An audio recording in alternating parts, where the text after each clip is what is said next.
Ketchup કે ચટણી વગર એમનેમ જ ખવાઈ જાય એવી અને સેન્ડવિચના મશીન વગર એમનેમ તવા ઉપર ક્રિસ્પી એવી આપણે આજે આલુ મસાલા સેન્ડવિચ બનાવીશું. જે રેગ્યુલર મસાલો આપણે વઘાર કરીને બનાવતા હોય ડુંગળી ટમેટાવાળો એની કરતાં અલગ, અને મસાલો વઘાર્યા વગર સવારના લંચ બોક્સમાં બાળકોને કે પછી સવારના નાસ્તા માટે બનાવવું હોય તો ફટાફટ 5 થી 7 મિનિટમાં બની જાય એવી આજે આપણે સેન્ડવિચ બનાવીશું. જે એટલી ટેમ્પટિંગ લાગે છે ને કે ચટણી કે કેચઅપ કંઈ જ જરૂર નથી પડતી અને ખાવામાં બહુ જ સરસ ટેસ્ટી લાગે છે. તો જેને આજે હું તમને કટ કરીને બતાડું. જો એકદમ ક્રિસ્પી,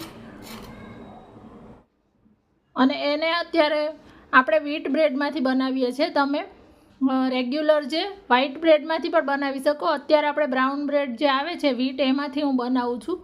અને એના માટે મેં અત્યારે બટેકા બાફીને રાખી લીધા હતા. બાફી અને બટેકાની સ્કીન કાઢી અને એને મેશ કરવાના છે. હજી મેં બટેકાને હમણાં બાફ્યા જ છે, ગરમ જ છે, એટલા માટે એને આપણે હવે આ રીતે મેશ કરી લેશું. થોડાક ગરમ હોય ને ત્યારે કરી લેવાના એટલે જલ્દી થઈ જાય.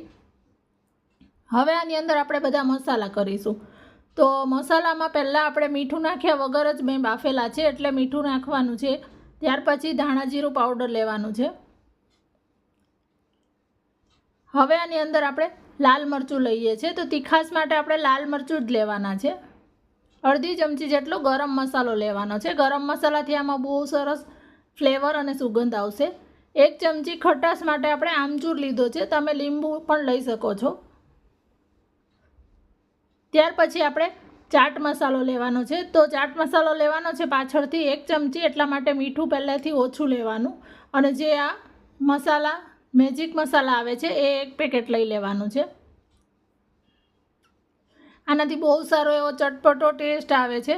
અને એક જે મોટી ડુંગળીને મેં આ રીતે કટ કરીને લીધી છે. આ મલ્ટીપર્પઝ મસાલો છે. આને તમે પરોઠામાં પણ આલુ પરોઠા કરવા લઈ શકો છો.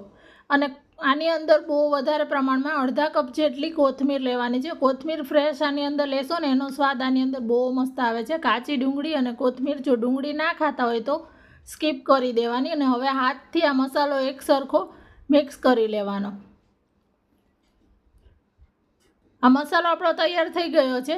બનતા 2 જ મિનિટ ખાલી બટેકા બાફેલા હશે એટલે મસાલો બનતા કંઈ વાર નહીં લાગે. અને હવે આપણે જે બ્રેડ છે એની ઉપર ડાયરેક્ટ જ મસાલો લઈએ છીએ. અત્યારે આપણે ફટાફટ બનાવીએ છીએ એટલા માટે સવારે લંચ બોક્સમાં આપણે આપવી હોય તો એવા ટાઈમ વધારે નથી હોતો. આપણે ઝટપટ જે બની જાય એવો જ નાસ્તો ચૂઝ કરતા હોય છે. પણ જો તમારે સાંજે ખાવા કે કરતા હોય અને જો વધારે તમને ગમતું હોય તીખું, તો તમે આ એક સાઈડ બ્રેડમાં કેચઅપ અને એક સાઈડ તમે ગ્રીન ચટણી લગાડી શકો. કે બેઉ સાઈડ મોટા બાળકો માટે લેતા હોય તો બેઉ સાઈડ ગ્રીન ચટણી લગાવીને પણ કરી શકો છો, જે રીતે ગમે એ સાઈડ. અને મસાલો આપણે વ્યવસ્થિત કોર્નર પર એક સરખો મસાલો લગાવી દીધો છે. ઓછા મસાલાવાળી નથી ભાવતી, અમારા ઘરમાં વધારે મસાલાવાળી થોડીક ગમે છે. અને આલુ પરોઠા પણ એ જ રીતે.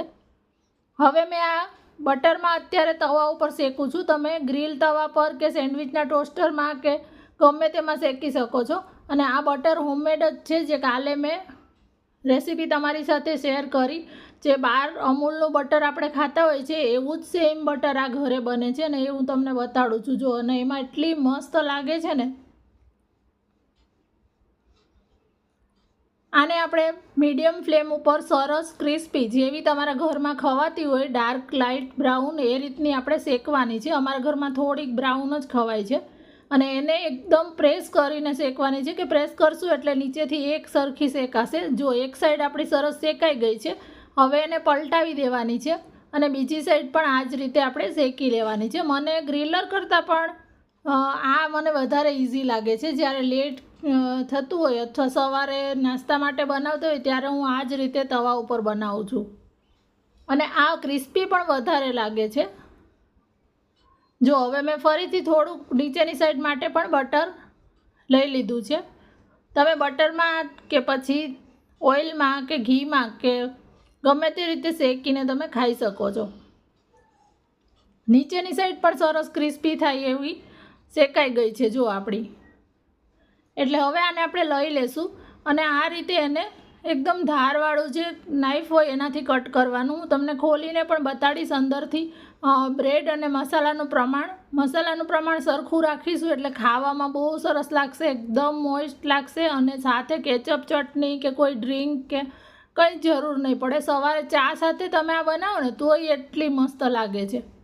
જો આપણી આલુ મસાલા સેન્ડવિચ તૈયાર થઈ ગઈ છે. મેં તો બનાવી દીધી છે. તમને રેસીપી કેવી લાગી કોમેન્ટમાં જરૂરથી કહેજો. વિડીયો ગમ્યો હોય તો એક લાઈક કરજો અને તમારા ફેમિલી અને ફ્રેન્ડ્સમાં શેર પણ કરજો. અને ફ્રેન્ડ્સ, તમે યુટ્યુબમાંથી જુઓ છો તો ચેનલને સબસ્ક્રાઈબ કરજો અને બાજુમાં બેલ આઇકોનને પ્રેસ કરી દેજો કે જેથી નવા જે વિડીયોઝ આવે એની નોટિફિકેશન તમને સૌથી પહેલાં મળી જાય. અને જો ફેસબુકમાં જોતા હોય તો પેજને ફોલો કરી દેજો અને વિડીયોને શેર કરજો.